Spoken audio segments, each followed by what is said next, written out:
Hello, I'm Dr. Brandt Gibson. Today I want to talk to you about foot fractures, so toe and foot fractures. So the idea, let's give you a little bit of anatomy here.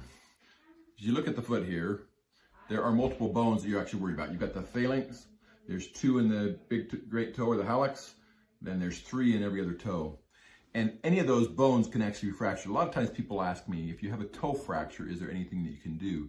There actually is. It is valuable to be evaluated for a toe fracture, one, to see how bad the fracture is. So if you have a fracture and it's displaced, there are things that may need to be done as far as positioning it back the way it should be and so forth. So a lot of times we actually say, okay, yeah, we need to do something in those fractures, and just letting them heal may create problems long term.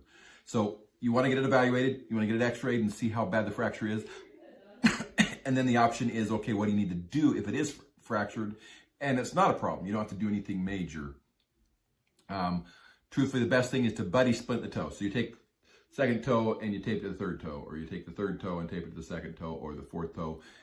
Idea, buddy splitting, you go between the toes, around the toe that's fractured, and then around the other toe. The idea being, it works as a splint, so you use the other toe as a splint so it doesn't move, allows it to recover.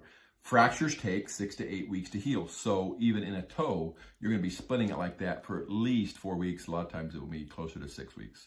So if it's fractured, it should be evaluated to see if it's displaced, if it's in a bad position, so it can actually be repositioned if necessary, and then buddy splitting the toe. In rare situations that the toe fractures, you may have to do surgery. Most of the time you do not.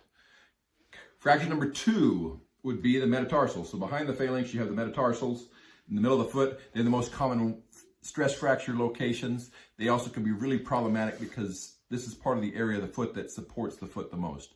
So a fracture in this area can easily be displaced, can easily become a bigger problem.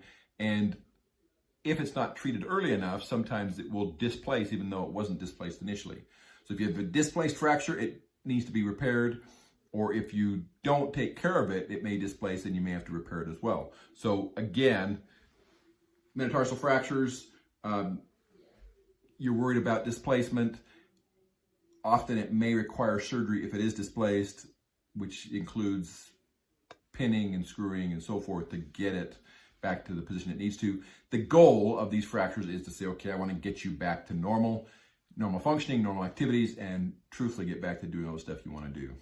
Behind, though, are the tarsal bones. The tarsal bones includes the rest of the bones of the foot. Calcaneus and talus we will talk about tomorrow when we talk about the ankle fractures. We'll include that in those. The other tarsal bones can likewise be fractured, likewise should be evaluated for displacement, likewise should be evaluated by x-ray to evaluate what needs to be done. Most fractures are going to need to be in a boot or shoe. Sometimes they may need to be casted, or they may need to limit activities. The whole point is we want to get this recovered as quick as possible. Now, we've talked about some of these things. There are 3 things that you should consider when you're trying to determine what additional things you could do to speed up bone healing. Number 1, the way you eat is very, very important as far as bone healing. And so there are nutrients that you can use, nutrients that should be evaluated and done if you have fractures. The most common, of course, that people know about is calcium, but you also need to have vitamin D in that case because they work together to get the calcium into the system and into the bones. But there are also other nutrients like protein and fruits and vegetables and things that can actually increase the health of the systems, the health of the body, so that it can actually heal like it's supposed to. The second thing is there's a herbal medication that we commonly will use that has been shown to significantly improve and speed up healing. It's called Dr. Christopher's Bone and Tissue, or Tissue and Bone. They keep changing the name a little bit. The idea is it's just an herbal medication you can take and it will actually speed up the healing process. We also have the MLS laser that we've talked about in some of our other videos. The MLS laser has also been shown to speed up healing and stimulate bone healing. So this is Dr. Brandt Gibson, and this is Podiatry Tip Day 26, fractures of the foot. And we talked about the metatarsal fractures, tarsal fractures, except for the calcaneus and talus, and phalangeal fractures. The idea, we do recommend if you have a fracture, even if it's just a toe, that you evaluate it to make sure it's not something severe that needs to be treated.